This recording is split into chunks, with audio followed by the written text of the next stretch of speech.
of the Jiyu Waza.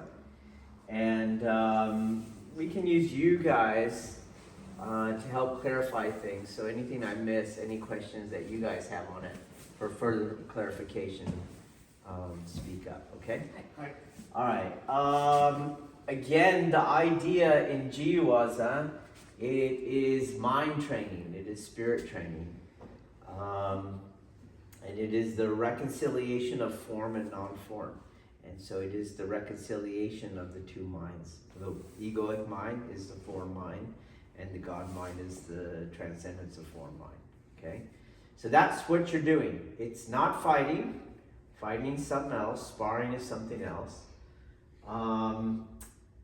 And it is not what modern contemporary Aikido considers to be Jiyu Waza, which is where you just pick techniques beforehand. So the uke comes in and you change whatever technique you're going to pick, but you know what technique you are going to do from the get-go. Okay, there's no mind training in that whatsoever, and there's no reconciliation of the two minds. It's just the ego tripartite mind continuing to work.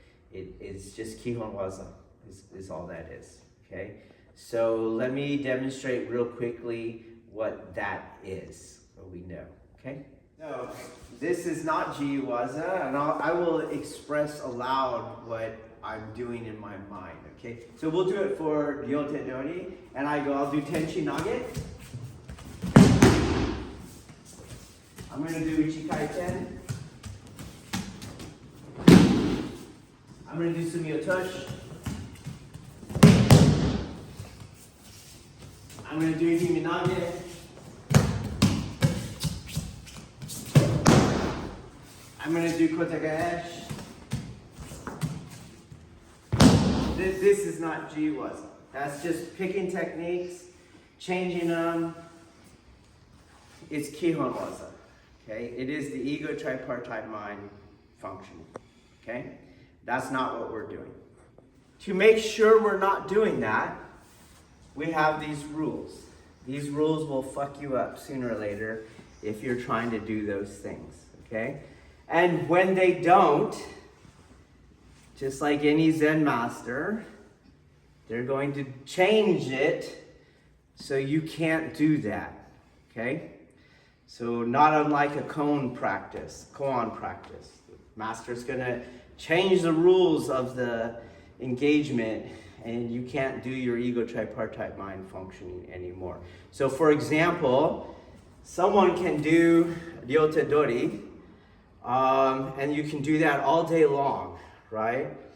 But we might change the grips. So instead of like this, one hand like that, one hand like that. Do you see? Or maybe we were like, okay, one hand on the collar, one hand on the elbow, or two hands on the elbow. We start changing it, and you'll see very quickly you're not so fluid anymore because you were just picking techniques. You're not actually doing Jiyu Waza. You're not doing Takamusa Aiki, okay? All right, but these rules generally will F you up long before a teacher has to play around with things, okay? All right, so we'll start with the really simple ones to understand. The first one is that Nage has only 4 attempts. They're attempts. They're not successful throws or successful pins. You get 4 chances to do it, and then that's it. Now it's the other person's turn to be Nage. Second rule is no kokyu pins, and that is because you are doing and relating to and being in the moment, and these pins are not real pins. So as we get on further, for example, the waza must be real. So if you are trying to pin someone down, that means they should not be getting up. But in every one of Aikido's pins, which I call kokyu exercises, the uke can get up. So it's not a real pin. We don't practice the kokyu pins in Jiyu Waza, because the technique must be real, and also the uke never seeks agency. When the uke decides to lay at the bottom, instead of getting up because they can, that is seeking agency. So that's not good. That's not allowed, okay?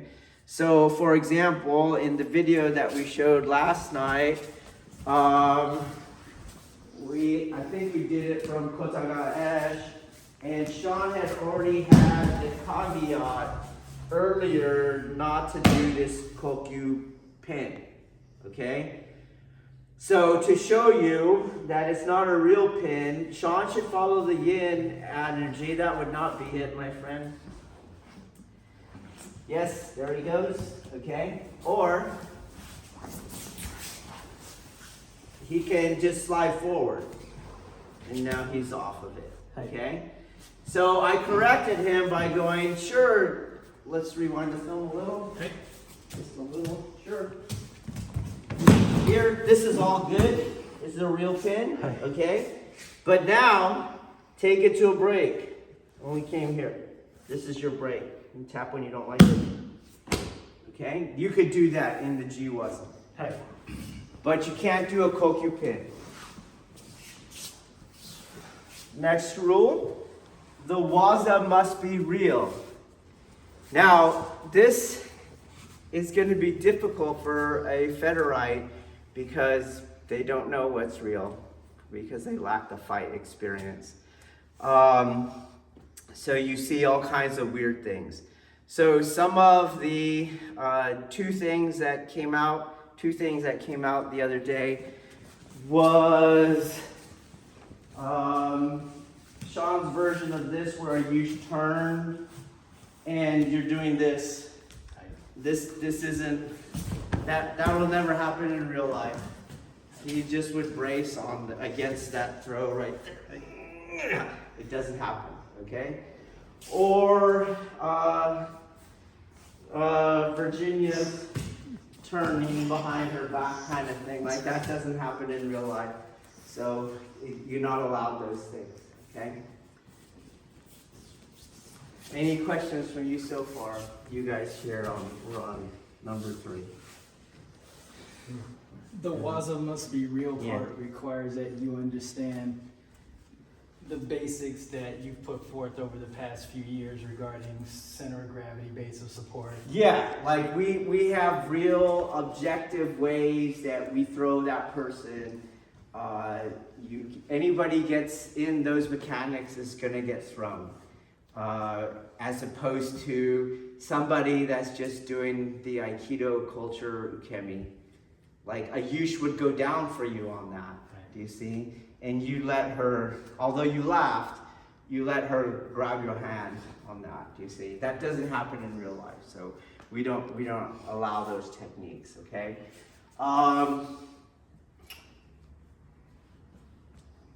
Versus where I threw a Yush.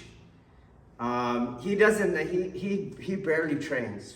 He barely trains, like once a week, maybe. And he doesn't know ukemi.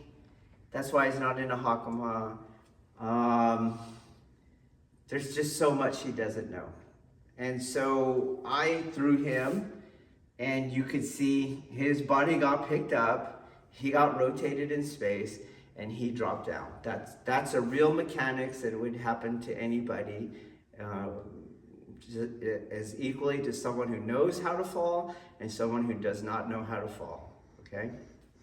So technique must be real. Hence, no Aiki Taiso as well. So Aiki Taiso is when Virginia and Sean, you guys yesterday were doing the Ikkyo handworks. Like, yeah, that's in Aikido, but that's not in Jiyu Waza, okay? We want to see some sort of finality or conclusion to the engagement. So if you throw someone in the street, they don't get up like Aikido people think. You drop anyone from, I would say, knee height, they don't get up. They might not be unconscious, but ankles are thrashed, feet are thrashed, knees are thrashed. It's very, very difficult to get up. Now, let alone you have their body going topsy-turvy, like you're doing Shihonage or Irimi Nage. They're not getting up. They're not getting up, okay? It's one reason why, for example, I used to do the pin following Irimi Nage, but if you pay attention, I don't pin out of Irimi Nage anymore, because why am I going to pin someone who's unconscious? Do you understand what I'm saying? So it's kind of like when I teach the kids, not the kids, they're adults, but in the police academy, if we shoot somebody and there's brains on the street, I'm not going to handcuff him. He's already in a position of disadvantage, okay? So I need to get on to medical. I'm not going to go, officer safety, let me handcuff him before I get to medical. That doesn't make sense, okay?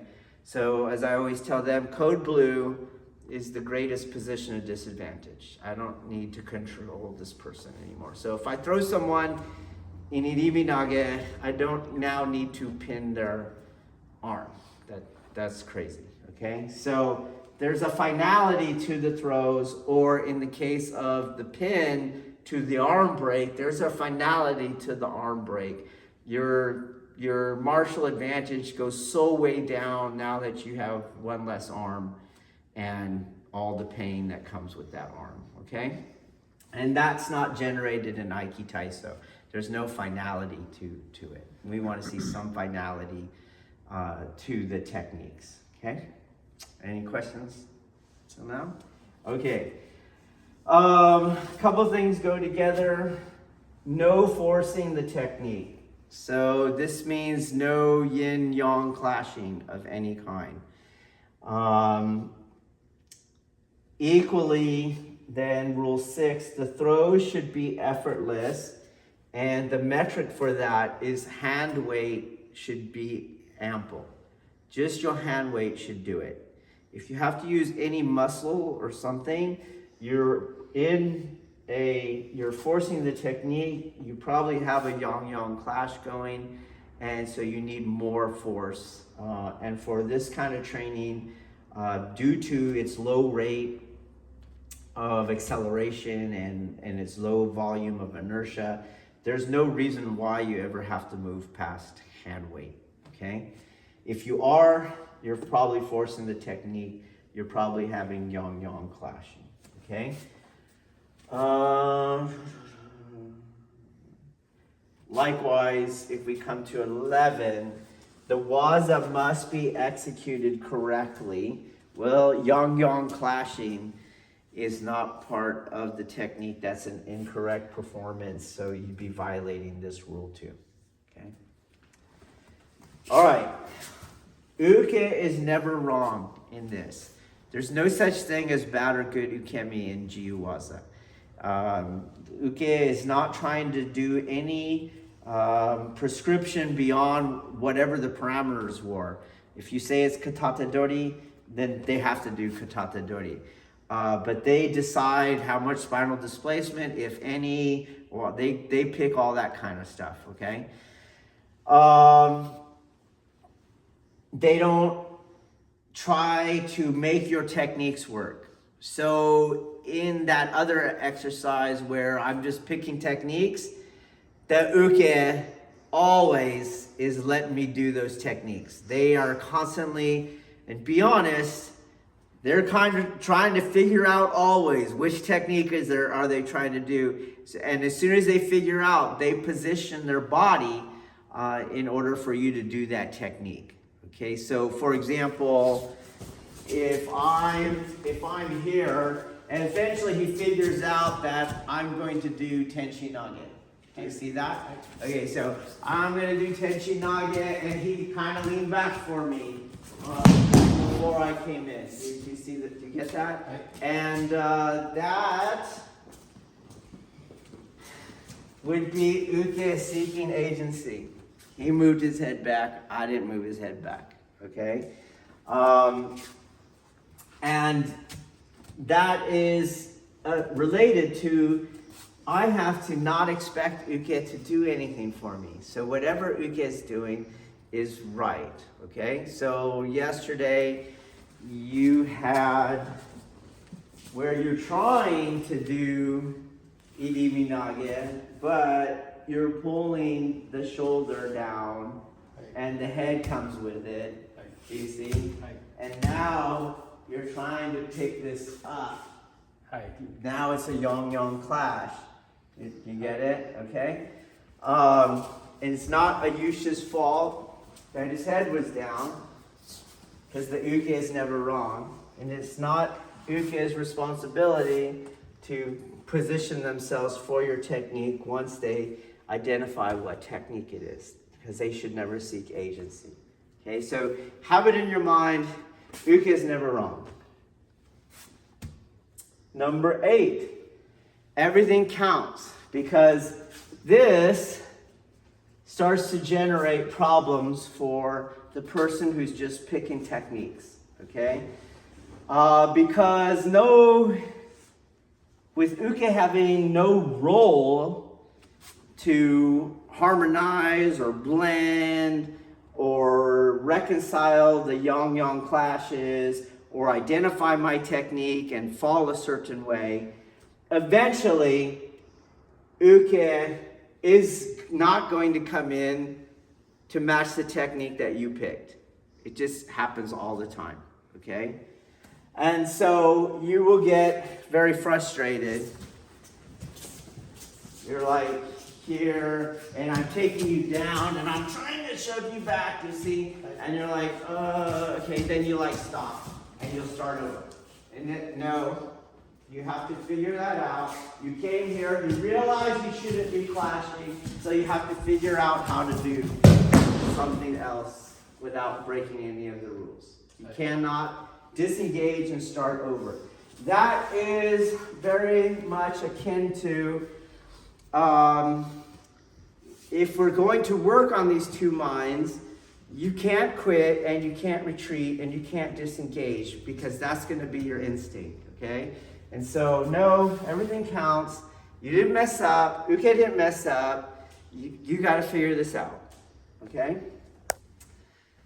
Another rule is you're not allowed to stop uke. So every time you stop the uke, boom, you just used one of your 4 attempts.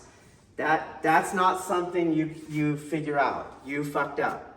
You stop the uke, the uke should let go, come back out, and go, they got 3 more, then it's my turn, okay? Anytime that uke stops.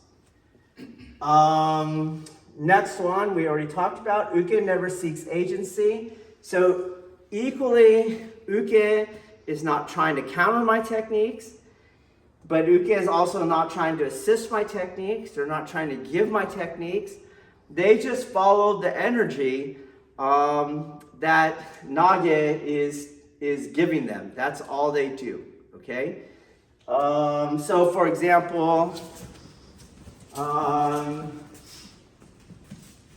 you enter, turn, and kokyu nage. Okay? Enter the arm, turn, and kokyu nage. Okay? So a lot of the uke will feel that, and then they take the agency and they take the role, as opposed to he's going right, and they take that. This is where that uke would be if that had the mechanical advantage to do that to them. Okay? They wouldn't go topsy-turvy because that would be agency. Okay?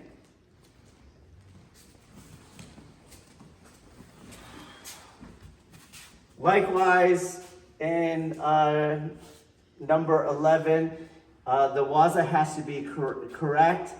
Again, that also means no yang-yang clashing, but it also means that if you generated a topsy-turvy effect, you actually had control of direct control of the 2 distal ends of the lever of the spine. You have to do that.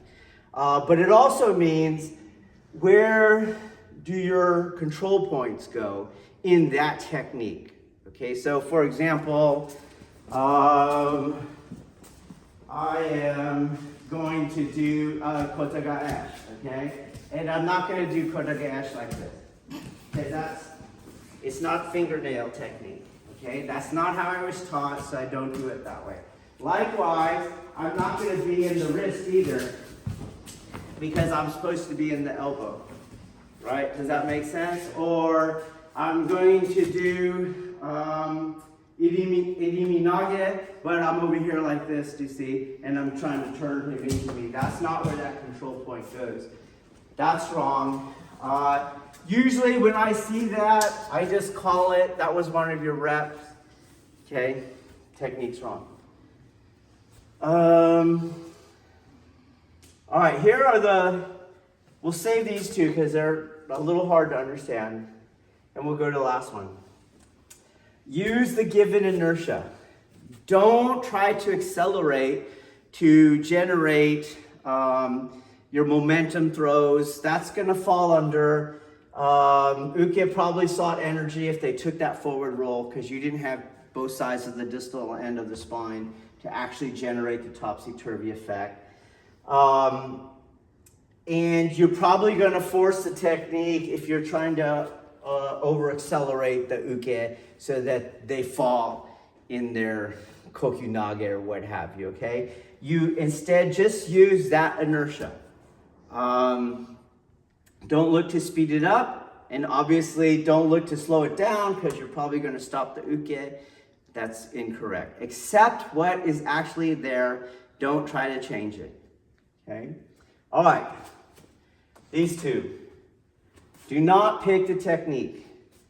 So as I mentioned at the beginning, picking the technique has just ego tripartite functioning.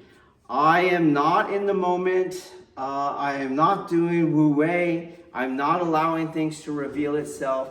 I am trying to control what's happening, which means I'm afraid of what's happening, which means I'm abiding in the darkness and the delusion of self. Okay, so I'm not picking techniques. Eventually, I have a feeling that as you guys try to do this, it's going to work fine. You're going to go, I'm picking a technique, and I was able to take them into the technique, and that's Jiyu Waza. Again, it is not. It's working because your uke is seeking agency. They try to identify which technique you're doing, and they move their body to give you the opening to make it seem like the technique is being performed correctly and it's being performed effortlessly, okay? But it's not. Eventually, your uke is gonna get a hold of the rules and go, I just come in and what happens, happens, okay? And you're gonna end up like Sean was ending up in the video, where he's pulling Ayush's head down, and Ayush's head went down. And now it's not gonna come back up, so now you're not going to do any of the back, inward or outward kazushi patterns. It's not gonna work, okay? And if you never get there, then when you come here, you will get there, because our ukes will do that to you, okay? We will do that to you.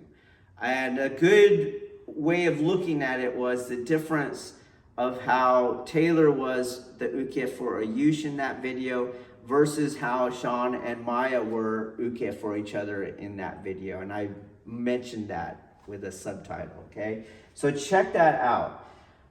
We're not picking a technique. I'm not picking it beforehand. There's no way I'm picking it beforehand. So what we're doing is, when we're here, I am not going into Tenshin Nage, for example. So pay attention. He came in, and I went like that. You see that? Okay, so I haven't yet felt his energy. Do you see that? Okay. What was I prescribed to do? Grab your two wrists. Okay? So you're going to do that movement before, right? You gotta do it before. You're gonna pick it. Okay? That's what this uke should do.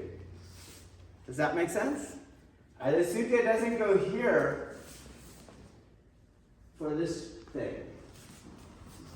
The uke comes in, he gets the wrist. This is what that looks like now. Okay? So I can't be ahead where I get here. The uke is just, I touch the wrist. Okay? And you see, that's not the technique now. And the only way to do it is I got to do something not real. 2 steps to 1 step. That's not real. Okay? Or, right, I do it again, get in that weird position, and I start forcing it. But what happened before that? You stopped. Do you see? So I can't do that technique. It's going to break one of the other rules sooner or later, as long as the uke obeys their rules. Don't seek agency. Don't give me my technique. Just do the prescription. Okay? The only way I can do this is he touches me, and I feel what he's doing. So, just stay where you are. This hand has a lot of energy, and it has a slight turn to it. In other words, it's not going this way. Okay? And it has more energy than this hand. Do you see? So I have to use that.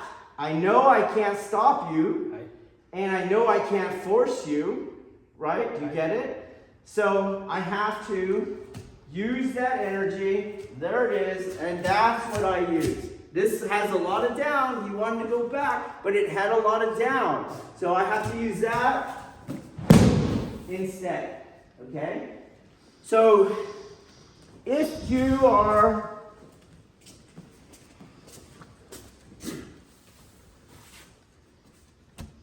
moving before touched, you're picking. If your uke is moving to get you where you need to be, you're picking, because there was nothing wrong with where the uke was. Okay? The only reason he had to move back is because I wanted his head to go back instead of where was his head going instead. Do you see? You'll break all kinds of rules as you start picking. But just like the Zen master who you learn the answer to the koan, right? Why did Bodhidharma come from the west? And you're all, moo! And he already knows you're a fucking ego tripartite robot. It doesn't matter that you had the right answer. They're going to be able to tell you don't have the reconciliation of the 2 minds. Okay? But if you play long enough with this, you too will be able to tell. Okay? Likewise then, just like in the Diamond Sutra, it's both. It's neither. You can't pick, and you also can't unpick. You can't go, this uke keeps putting me in Shihonage, I need to do a different one. That's unpicking. No, just work with the energy that's happening as it's happening. Okay? That's the difference here. You might want to say that isn't the point of Jiyu Waza to do Kihon Waza? No, the point is not to do Kihon Waza. Which is why if you pay attention, if you start doing it right, you'll almost never do Kihon Waza. You'll almost never do it. You'll also have techniques that you won't remember which ones you did. You will have never done them before. You will not ever do them again, probably. Okay? And that is entirely different from I'm picking my techniques and I'm just trying to be spontaneous with my techniques. That's not being spontaneous with techniques. That's just thinking real fast with the ego tripartite mind. Okay? That's something entirely different. So one of the techniques that I didn't really understand how I did it. I don't even know how I could get in it right now, to tell you the truth. Let's see. I think it was in the block of the video where I was showing the mistake of turning a yush here. You remember that one? Okay. And I was all like, well, when he turns, then the technique is here. And there's no Kihon Waza on that. There's no technique like that. We've never done that. You're not picking techniques. You're transcending form. You're reconciling form and non-form. And that's not a matter of picking techniques or trying to do techniques or even trying to be spontaneous with techniques. You're trying to transcend the dichotomy of form and non-form. If we use the word transcendence or spontaneous, you're spontaneous with the art, not like ikkyo. Or just, no. Everything that is ikkyo would have to be justified in the Jiyu Waza training for it to be ikkyo. So for example, let's say I'm going to do this one, right? I have to be able to feel that I will not be able to get his center. Like there has to be weight on that. Do you get what I'm saying? So that I would attack the arm. And as I attack the arm, there has to be weight here too. Because if it's limp, go limp, and I'll just kick him in the face because it has to be real. Being here on a limp arm and trying to be limp and trying to get this arm is not real. Okay? This is real. Technique over, right? And then when I get down to the end, if I get down there, I can't do that stupid pin because it's not a real pin. So I have to figure out what I'm going to do instead, right? I'll never do ikkyo in Jiyu Waza. There's very, very few techniques that I do. So take, for example, another one was, I was demonstrating to Virginia that if you're going to do the Tenkan version of Iriminage, you don't tilt the head. That's incorrect. This has to go through the spine. And then he has to come up. Well, now it's kind of goofy, right? If he's down, I should come in here and do my stuff from here. That's where I should go. I don't want to pick techniques, let alone those techniques that require you to do a what if that's not in the situation here. To the point, we're not trying to be spontaneous with techniques. We're not trying to pick them ahead of time. We're trying to free ourselves from form, not just pick form and do them quickly.